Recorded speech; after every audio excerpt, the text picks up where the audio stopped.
தான் கட்டிக்கிட்டு ஓடி போலாமா இல்ல ஓடி போய் கல்யாணம் தான் கட்டிக்கலாமா? பின்னாடி ஒரு பின்லாடன் இருக்கான் பாரு, அவனை வேற கூட்டின்னு ஓடி போ. நான் ரெடி, நீ ரெடியா? என்ன கிண்டலா? பெருசா கல்யாணம் பண்றாங்களா? கல்யாணம் நான் போனமா அதுக்கு? முடிவா நீ என்ன தாண்டி சொல்ற? முடியாதுன்னு சொல்றேன். எங்க குடும்பத்தை மதிக்காத யாரையும் நான் மதிக்க வேண்டிய அவசியம் இல்ல. வேண்டாம், நீ மதிக்க வேண்டாம்.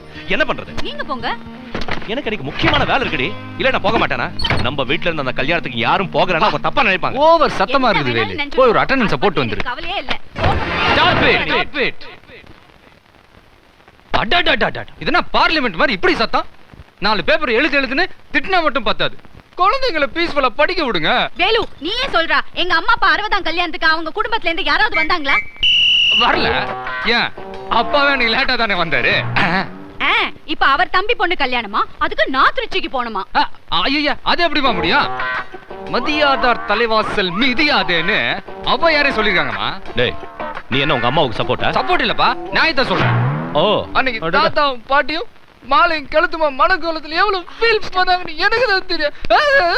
அது சம்பவம் இன்னும் என் கண்ணு முன்னாடியே இருக்குமா. என்ன பொறுத்த வரைக்கும் இந்த வீட்ல இருந்து ஒரு ஈ காக்கா கூட அந்த கல்யாணத்துக்கு போக கூடாது. அதான். சரி எதா இருந்தாலும் அமைதியா பேசுங்க, நான் படிக்கணும். நீ போடா தங்கம், போய் படி. என்ன அதனால என்ன இப்போ? எல்லாம் நம்ம அப்பா வாங்கி கொடுத்தது தானே. என்ன பூவி அவன் புக் எதுன்னு அவனுக்கு தெரியல. தெரிஞ்சிட்டா மட்டும் போங்க சார், போய் படிங்க சார்.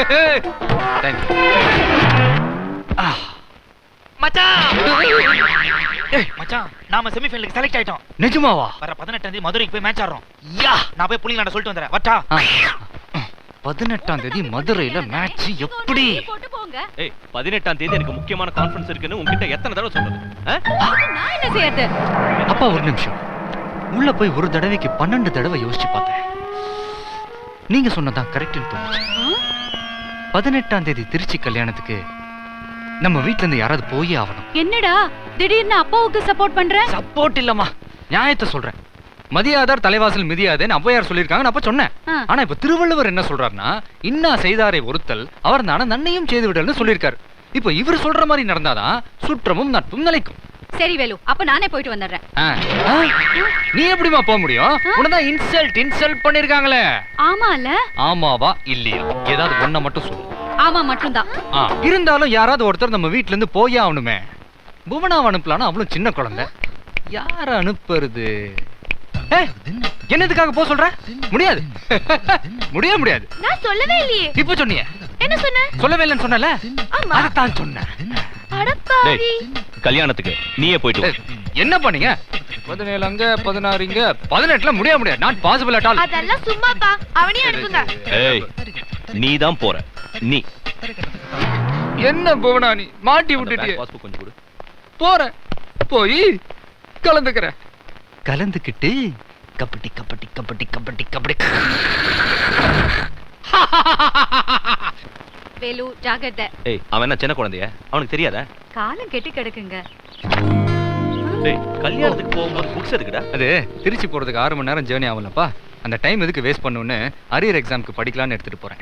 இதெல்லாம் ரொம்ப ஓவரா இருக்குப்பா, என்னால முடியல. இவனை கேட்க இங்க யாருமே இல்லையா? என்ன தயவு செஞ்சு யாருக்காவது தத்து கொடுத்துருங்க, இல்லன்னா முதியோர் இல்லத்துல கொண்டு போய் சேர்த்துருங்க. அப்பா புவனா, அதுக்கு பேர் முதியோர் இல்லம்மா, குழந்தைகள் காப்பகம். ஏண்டி எப்ப பார்த்தாலும் அவனை சந்தேகப்பட்டுட்டே இருக்க? அப்புறம் வேலு, உங்க அப்பா ஆளுங்களா நெய் நெய்னு ரொம்ப ஒட்டி உறவாடுவாங்க. அவங்க கிட்ட கொஞ்சம் அளவா வச்சுக்கோன்னு. ஏமா எப்ப பார்த்தாலும் அப்பா சொந்தக்காரங்களை பத்தி தப்பாவே பேசுறேன். அவங்களாம் ரொம்ப நல்லவங்கம்மா. இல்லப்பா இவளுக்கு வேற வேலையே இல்ல. போடுங்க இது செலவுக்கு வச்சுக்க. 100 ரூபாடா, பார்த்து செலவு பண்ணு. இந்தா. கத்தையா கொடுப்பாருன்னு பார்த்தா ஒத்தையா கொடுக்குறாரு. இதுக்குதான் இவ்வளவு பில்டப்பா? என்ன? சரி வரேன். டேய் இத மறந்துட்டு போறியடா. என்னது இது? gift வெள்ளி குடம். உங்க அப்பா ரொம்ப தேடி வாங்கிட்டு வந்திருக்காரு. 8000 ரூபாயா விலை. குத்தடி செய்யலாம், குனிஞ்சு குத்தடி செய்யலாம், குடத்தை வச்சு கும்மி அடியே, கடல் ரொம்ப தண்ணி அடியே, கடல் அடியே. டேய் என்னடா? இல்லம்மா, இத வச்சு மொய் நோட்ல அப்பா பேரை மட்டும் எழுதவா இல்ல உங்க பேரும் சேர்த்து எழுதவா? நரி பேர்ல ஓட்டேரி நரி பேர்ல எழுதுங்கோ. நாட்டுல மழை கிடையாது, விவசாயம் கிடையாது, ஏழைங்க துட்டு இல்லாம கஷ்டப்படுறாங்க. ஆனா உங்க கும்பல் கிட்ட மட்டும் துட்டு வந்துகினே இருக்குது. எப்படி செட்டு? உங்களுக்கு கஷ்டம் இருக்கிற வரைக்கும் நம்ம கையில காசு இருக்கும். நாங்கெல்லாம் உஷார் ஆயிட்டோம்னா நாங்க ராஜஸ்தானுக்கே போயிடுவோம். கச்சேரி ஆரம்பிச்சிடலாமா? ஏ ஆதிவாசி அடக்கிவாசி, மதுரை மேட்ச்ல போய் ஜெயிச்சுட்டு வந்த பிறகுதான் கச்சேரிலாம்.